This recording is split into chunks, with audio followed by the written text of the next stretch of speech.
वांगे हिरवेगार काटळे असे बीवाले वांगे जर बघायला भेटले तर आपल्या सगळ्यांच्या ध्यानात येतं ते आहे फक्त भरलेलं वांगं किंवा खारं वांगं. म्हणजे एकदम प्रचंड इच्छा होती असे वांगे बघितले की खारं वांगं बनवायची.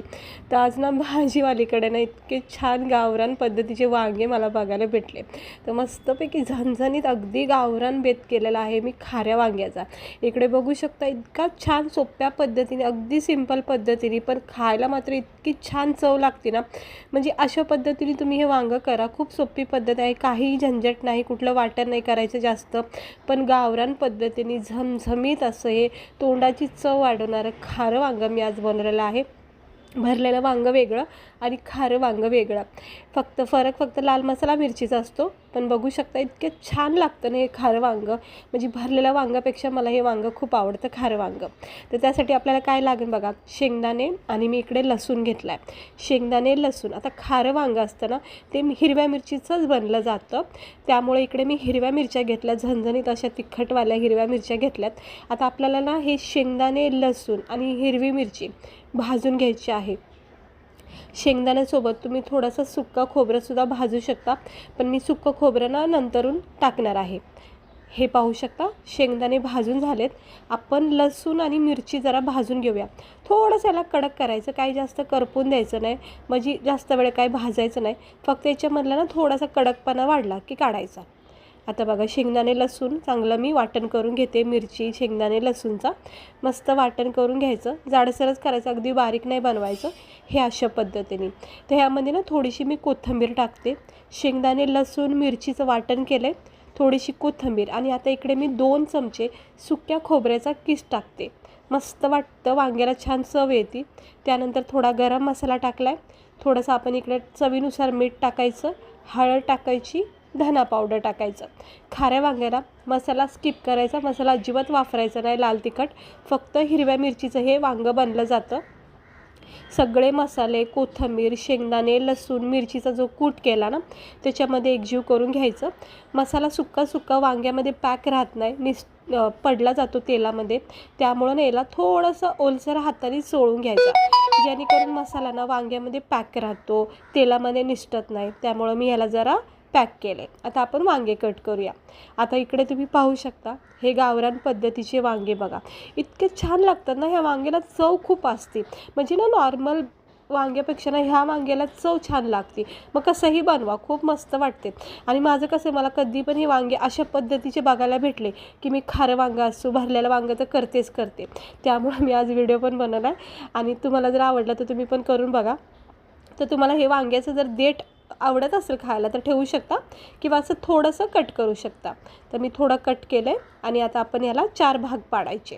अगदी खालपर्यंत न्यायचं नाही, तळापर्यंत, वरच्यावर जरा 4 भाग पाडायचे. तळापर्यंत जर पाडले तर ते फोड्या असतात ना 4 फोडी, त्या तुटल्या जाऊ शकतात, मग आपल्याला मसाला भरता येणार नाही. हे असं 4 फोडी वरच्यावर करायच्या. हे बघा प्रत्येक वांग्याला असं मी 4 फोडी करून घेते. आतून चेक करायचं वांगं किडकं वगैरे आहे का, तर व्यवस्थित आहेत वांगे, सगळे ताजे टवटवीत वांगे भेटलेत.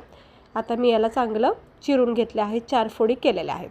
आता आपल्याला काय करायचं, वांग्याला ना एक छान चव येते. तर ह्या ज्या फोड्या आहेत ना आपण कट केलेला, ह्याला थोडंसं हातावर मीठ टचअप करायचं आणि असं चोळून घ्यायचं चारी बाजूने.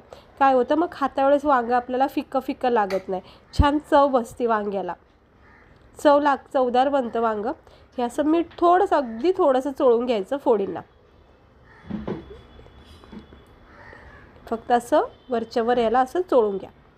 मीठ लावून घेतलं आहे, सगळ्या वांग्याला मीठ लावून घेतलं. आता हा मसाला याच्यामध्ये आपण भरून घेऊया. तसे फोडी जरा थोड्याशा अशा खोलून घ्यायच्या आणि मग थोडा हा मसाला जो आहे आपण बनवलेला तो याच्यामध्ये सेट करायचा. अगदी थोडाच भरा, काय जास्त भरायचं नाही, कारण मग ते वांगंसुद्धा आपल्याला खाण्यात आलं पाहिजे. नुसता मसाला खाण्यात काय अर्थ नाही. तर मी इथे थोडंसं वांग्यामध्ये मसाला भरते आणि थोडा ओला केल्यामुळं बघा कसं पॅक राहतो याच्यामध्ये, मसाला अजिबात निसटत नाही. आणि याला असं दाब द्यायचा, थोडा दाब दिला की मसाला आतल्या आत पॅक राहतो. बघा किती मस्त झाले वांगं भरून. आता दुसरं वांगंसुद्धा असंच भरायचं, सेम प्रोसेसनी. थोडा मसाला घ्यायचा आणि असं हलक्या हाताने याला सेट करायचं. मग आता तुम्हाला जर जास्त मसाला आवडत असेल वांग्यामध्ये तर तुम्ही भरू शकता. तसं मसाला पूर्ण वांग्यामध्ये मी आता भरून घेते अशा पद्धतीने. हे बघा, आणि असं दाब करायचं, वरचा एक्स्ट्रा मसाला काढून घ्यायचा. बस व्यवस्थित असं पॅक झाला आहे बघा मसाला, एकदम छान बसला, एकदम मस्त वाटतोय का नाही. आता हे सगळे मसाल्यामध्ये मी वांगे भरून घेतलेत आणि हा उरलेला मसाला पण वापरायचा. तर कढईमध्ये तेल तापत ठेवायचं, थोडेसे जिरे ह्याच्यामध्ये आपण सुरुवातीला तडतडून घ्यायचे आणि मग हे एक एक वांगे याच्यामध्ये सेट करायचं. गॅस अगदी स्लो करायचा, फास्ट गॅस नाही ठेवायचा. आणि हे वांगे सगळे आपण जे मसाल्यात भरून घेतलेत ते ह्याच्यामध्ये अशी सेट करायचे आणि उरलेला जो मसाला ना ते सुद्धा याच्यामध्ये टाकून घ्यायचा. असं तेलामध्ये थोडंसं परतून घेतलं की मग चांगली चव येते वांग्याला. आता हे चांगलं परतून घेतलेलं आहे. आता याच्यामध्ये मी सुक्का मसाला उरलेला टाकते. ह्याच्यासोबत सुद्धा आता मिक्स करून घ्यायचं आणि एक वाफ येऊन द्यायची, म्हणजे 1 मिनटं झाकण ठेवून चांगलं जरा तेलामध्ये परतून घेऊया. आता याच्यावर मी झाकण ठेवते, 1 मिनटं झाकण ठेवून वाफ देते. आता 1 मिनटानंतर बघू शकता तुम्ही, याला वाफा सुटलेल्या आहेत आणि चांगलं तेलामध्ये हे वांगं सुरुवातीला भाजून निघलेलं आहे. आता आपण याच्यामध्ये अगदी थोडं पाणी टाकायचं, कारण वांग्याचा सगळा कच्चापणा निघून जाईल आणि वांग्याला काही जास्त गाळ पण नाही शिजवायचं, लागेल तसं थोडं थोडं पाणी टाका. पण सध्या वांगं पूर्णपणे कच्चं आहे त्यामुळं मी पाणी टाकले. आता झाकण ठेवायचं आणि 1-2 वेळा अशा वाफा चेक करायच्या. हे असं अलटीपलटी करून घ्यायचं, म्हणजे दोन्ही साईडून व्यवस्थित चारी बाजूनी वांगं शिजलं जाईल. हे बघा कसं वांग्याचं टेक्स्चर बदलत चाललेलं आहे, म्हणजे वांग्याची जी स्किन आहे ना ती शिजत चाललेली आहे, नरम पडत चालली. झाकण ठेवत राहायचं आणि एक 5-6 मिनटातच हे वांगं स्लो गॅसवर तयार होतं. फक्त अधूनमधून जरा असं चेक करत राहायचं, अलटीपलटी करत राहायचं, म्हणजे कसं मसालासुद्धा चिटकत नाही मग खाली. बघा पाणी मी अजिबात टाकलं नाही, तेवढ्याच पाण्यामध्ये मी पूर्णपणे वांगं हे शिजून घेतले. आता हे वांगं परफेक्ट झाले आहे तयार. थंड करून घेऊया. एक 5 मिनटामध्ये 6 मिनटातच हे वांगं खारं वांगं तयार होतं. आता झालं आहे बघा परफेक्ट हे वांगं खाण्यासाठी तयार आणि शिजलं पण आहे चांगल्या पद्धतीने. बस जास्त गाळ नाही करायचं, वांग्यामध्ये थोडासा कडकपणा ठेवायचा आणि थंड केलं तर पाहू शकता हे आपलं खारं वांगं किती मस्त झाले बघा खाण्यासाठी.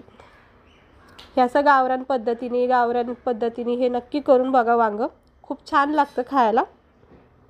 हे बघा मस्तपैकी शिजलं आहे, जास्त काही गाळ केलं नाही आणि हे मसाल्यात भरलेलं आपलं हे खारं वांगं. तर प्लेटमध्ये आता गरमागरम आपण याला सर्व करूया.